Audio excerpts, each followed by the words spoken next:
with which it accepts a medieval sanction rather than assert its own. So with Dunstable, or the Flemish musicians who follow him, equally unassuming, though as humanized in melody and chord.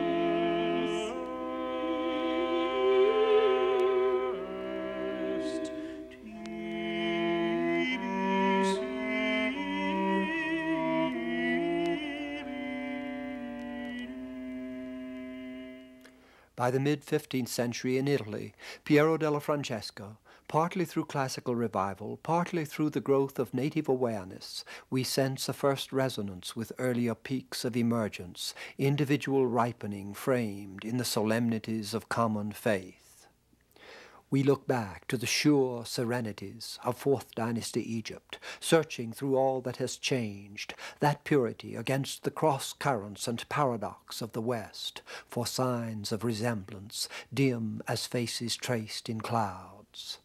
Or to the ecstasy of the first classical Greek, about 460 B.C., the birth of Aphrodite from the foam, the archaic smile softened and humanized, carried over into a rich fruiting of joy, like the early Renaissance blend of Botticelli, but in a world of how unflawed an immediacy.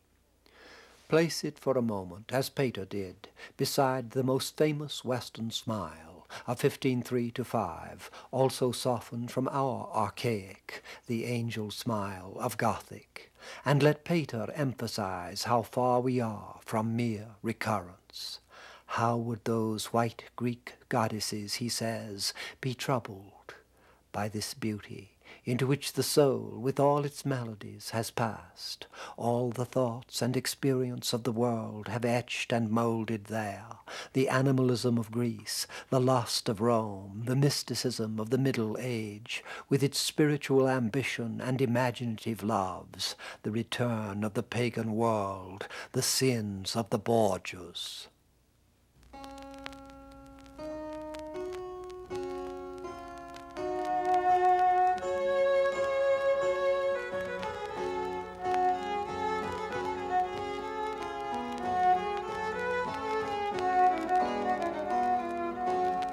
Though Leonardo, here shown as Plato in Raphael's School of Athens, must mark as nearly as anyone the first conscious Western peak of a man of infinite possibility, believing in himself and his power to comprehend the all.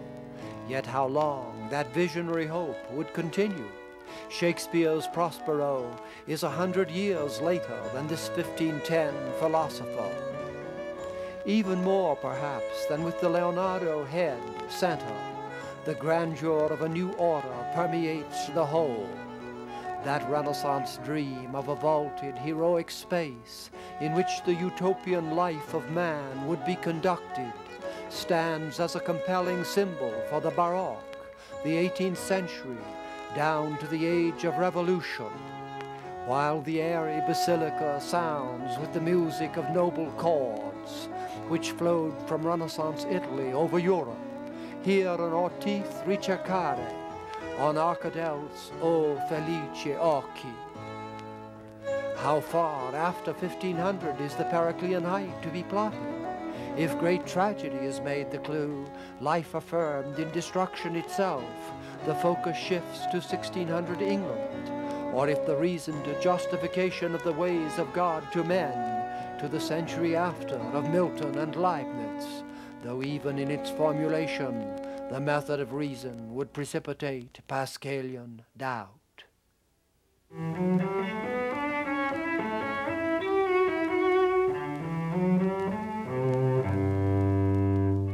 Precision escapes us, yet one thing is clear.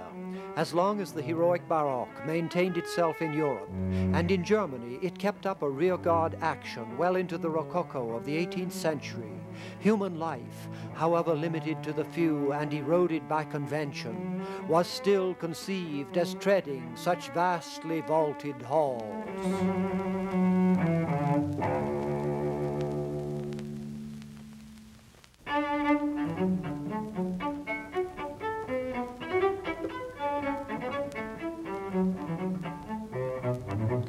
Yet if we search that palace of Clemence Augustus in Brühl for the portrait of its builder-owner, seeking as it were an inhabitant for such luminous spaces, we find his wigged and robed exsufflicants already an object of Lilliputian ridicule.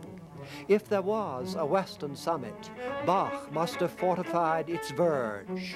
Under the thrust of 18th century satire, a new search was beginning, revolutionary and romantic.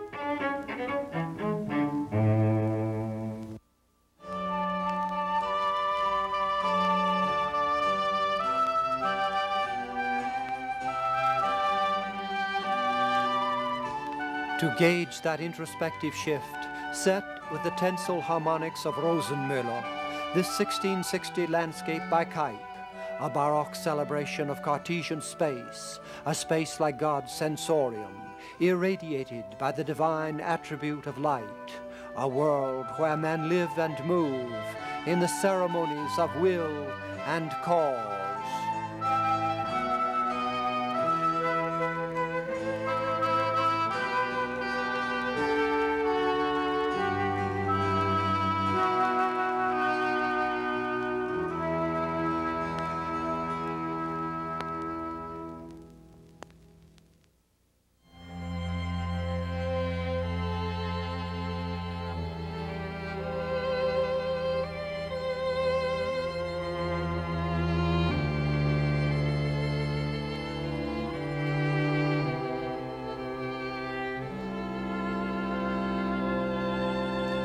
Against the space of Goethean Sehnsucht, allein und abgetrennt von aller Freude, seh ich ans Firmament nach jener Seite, which Friedrich visualized in 1808 to 9, a solitary monk by the misty sea, the phenomenal infinite become as in Kant, as in Beethoven's Heilige Dankgesang, an alienating barrier, a veil of Maya, through which spirit reaches in loneliness beyond space and time for noumena.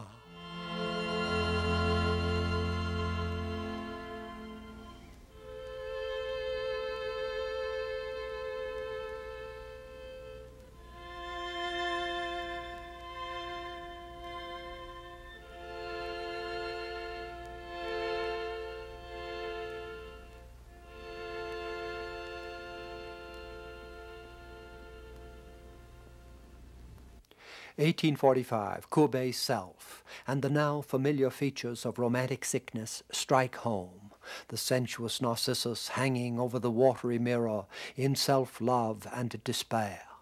Nor is the job of drawing the cyclical parallels left to us. We have only to quote Flaubert's famous letter of 1860. I am turning to a kind of aesthetic mysticism.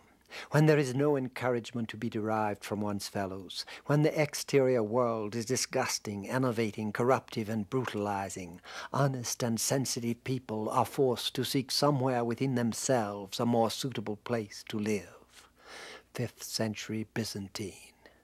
If society continues on its present path, I believe we shall see the return of such mystics as have existed in all the dark ages of the world. The soul, unable to overflow, will be concentrated on itself. We shall see a return of world sickness, beliefs in the last day, expectations of a Messiah. A Flavian youth, 1st century A.D.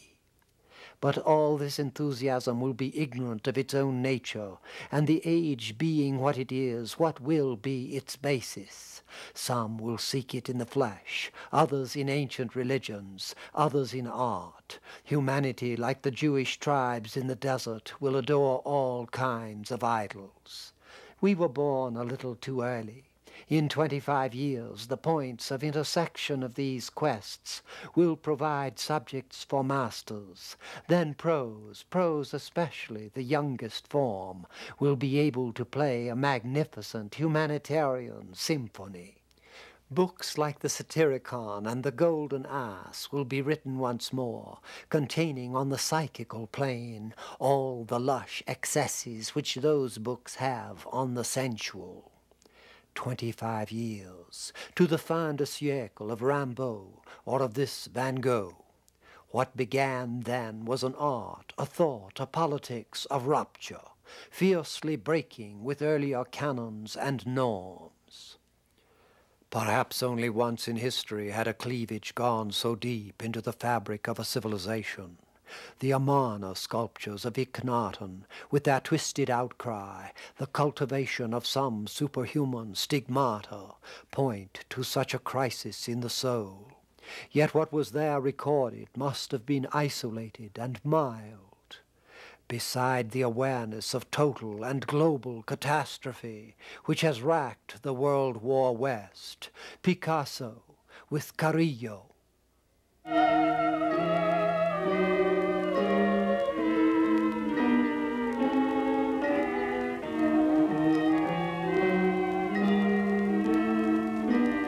As we have said, all this must be studied in detail hereafter. But in the midst of a stress which has presented itself alternately, or even simultaneously, as an explosion into Nietzschean light or into Spenglerian dark, it remains to ask, where are we?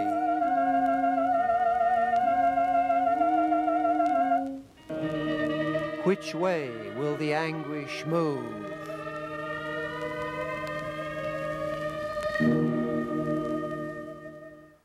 Toward the frenzy of catacomb religion, or to a world ordered in the blatancy of deified power? Or are these, as with Rome and Christianity, always complementary motions? The answer attends a prior question, which the looseness of our parallels has left unresolved, whether what we have been living through is the first seizure, as in Old Kingdom Egypt or sophistic Greece, Rome being still to follow, or is the hollow agony of that self-wounding empire. Yet how could it be the latter, when so far no successor state has asserted the discipline of world rule? We have been following the West and have forgotten the world. There was a republic in the 20s and 30s which gave a Polybian interpretation of the cycle or sickle, one half of civilization falling while the other rose.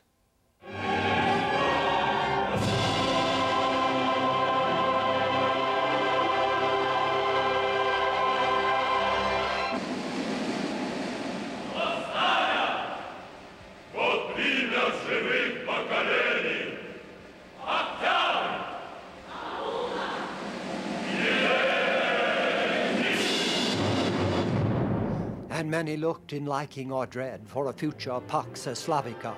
But in the more than Faustian frenzy of that time, that art, with the war which followed and the coming of the atomic age, it began to appear that the whole cyclical investigation had come too late, when cyclical possibility had ended, or had shifted its entropic predictions to the globe.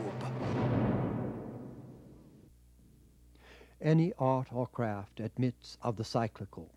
In the shapes and glazes of Chinese ceramics, we might trace a maturation from the severe strength of a 1st or 2nd century jar with dragon whorls, through the serene perfection of Sung Celadon, to the eclectic novelties produced for export under the 18th century emperor Qian Lung. To describe such a sequence from pre-personal strength through individuation to refined unrest might seem to relate it to the great Western cycles of consciousness, though the